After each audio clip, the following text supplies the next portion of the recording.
Welcome back to another episode of Jacksonville Buzz's Buzz on Veterans. I'm Steve Strum. As always with me is the illustrious Colonel Chris Budihas. This morning we have the opportunity to spend some time with John Ware talking about the Abigail F. Ware Foundation. I think I got all that right. Is that correct? You got it all right. All right, I said your name right. Yes, sir, you did great. Good to see you, sir. Good morning, I know. sir. How are you this morning, sir? I'm fine, but you didn't call me illustrious. How about infamous? Okay, I'll take it. The infamous John Ware. I'll take any I word. You know what? So you've had a very interesting career, and you have created a foundation in honor of your late daughter, but you have this entire fantastic story, and thank you for that story. And of course, gentlemen, thank you for your service to our great country so we can do things like this.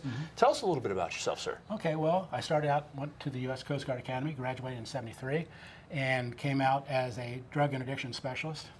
Spent time in Mexico, undercover, while also being a deck watch officer on board a Coast Guard cutter in Brownsville, Texas.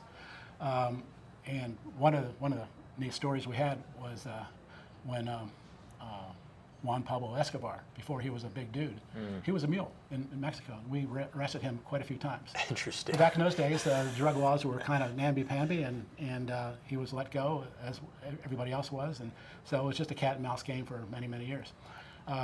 So from there, I morphed up to Washington, D.C. We started a thing called Vessel Traffic Services. You might remember down here, the Sunshine Bridge was hit quite a few times back in the early '70s. That sort of started this whole program, and our job was to go around the country and look at all these different U.S. ports. Wow. And set up electronics type surveillance systems within the port so that we could monitor inbound and outbound shipping. So when I got out, I went to straight into manufacturing, worked my way up for about 20 years, ended up in the Silicon Valley, worked for Sun Microsystems and NVIDIA. I was head of supply chain and manufacturing for both companies for many years, and then started my own company in 2006 from scratch, but put all the extra money that I made from the Silicon Valley into the company. But before that, 6 years before, I had started the Abigail F. Ware Foundation. My late daughter was a teacher, died of debilitating disease, and starting in 2000, we built 2 schools, one in Albania and one in Mozambique. Wow. And from that, it's a self-funded foundation. We Right. started out with about $25 million. Now it's about $500 million. And I just came back from Uzbekistan, where we built 2 out of the 3 schools we're going to build there. That is absolutely amazing. fascinating. Yeah. You know, Chris, you've been around the world 4 times. Yeah. Your perspective on what you're trying to do, sir, has got to be different. It's Well, got to it's be huge. unique. So, like, what is your take? What's your thoughts and what's your perspective? Well, we on talk what we're about the trying to do? instruments of national power being diplomatic, informational, military, and economic, but I would tell you culturally, a big piece of that. When I served in Africa throughout the continent, and then, like I guess we talked about off camera before, visiting or serving in 52 different countries, the ability for our culture, in this case through a foundation, to influence those people is gigantic, right? One, they learn our morals. In many cases, in this case, they're getting education. They're learning about Americans, our ability to give.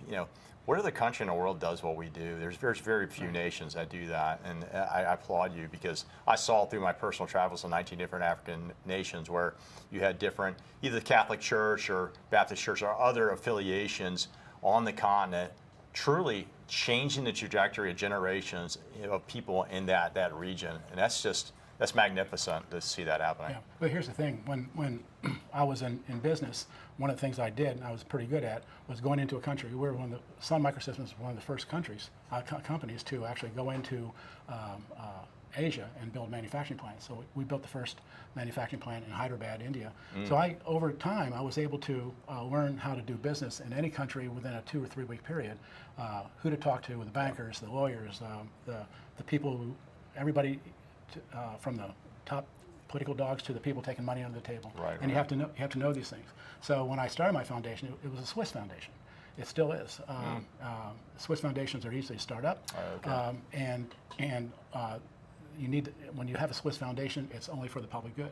And so we have a board over there in Zurich, and I run the board, but I can do it from afar now because sir. we've been around for quite a few years. So what do you see as the vision of this foundation from your daughter's inspiration of education? Like, what do you see as the trajectory that you'd like this foundation to go with regards to education on the world stage?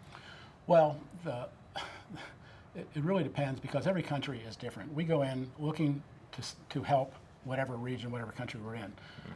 When I went to Uzbekistan, for example, it's a country I had never been to before.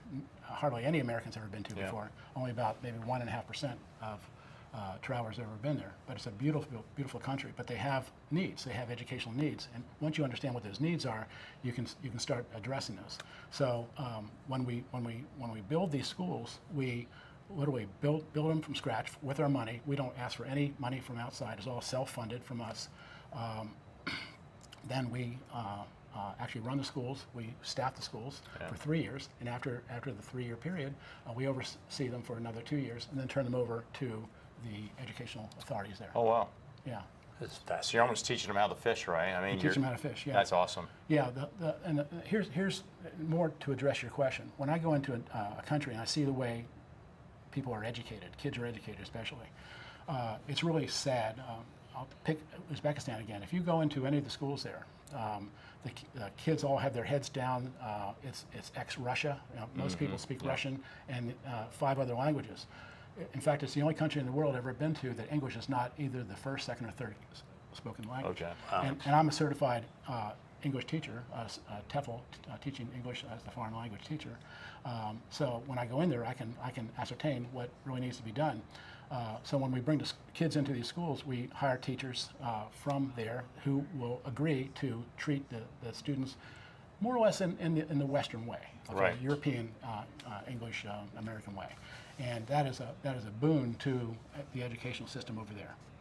That is just fascinating. And if you think about it on the world stage, I know you had mentioned Yeah. plenty of time served in Africa. Yeah. You know, people in those regions of the world, their concerns on a day in and day out basis literally is as simple as clean drinking water, where we take that for granted, and our water at the restaurant might not be good enough because it tastes a little funny. Yeah. But Yeah. they're really thinking about like surviving, and you're teaching those children around the country and around the world how to thrive so that they can be the best citizen for their country without trying to annex them as part of the United States, saying, hey, this is yours, we're going to show you how to run it, and that's going to help the entire global population. This is fascinating to hear that. When I go into an area and I find out how long it takes kids to learn English, for example, obviously if you go to Europe, most everybody there speaks English because it's taught from grade 1.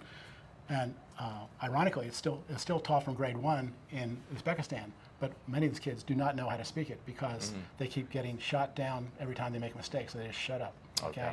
And so we start teaching them English, and then I get my claws into a country, find out who the leaders are, then I can get in and make a play to start building schools for the foundation.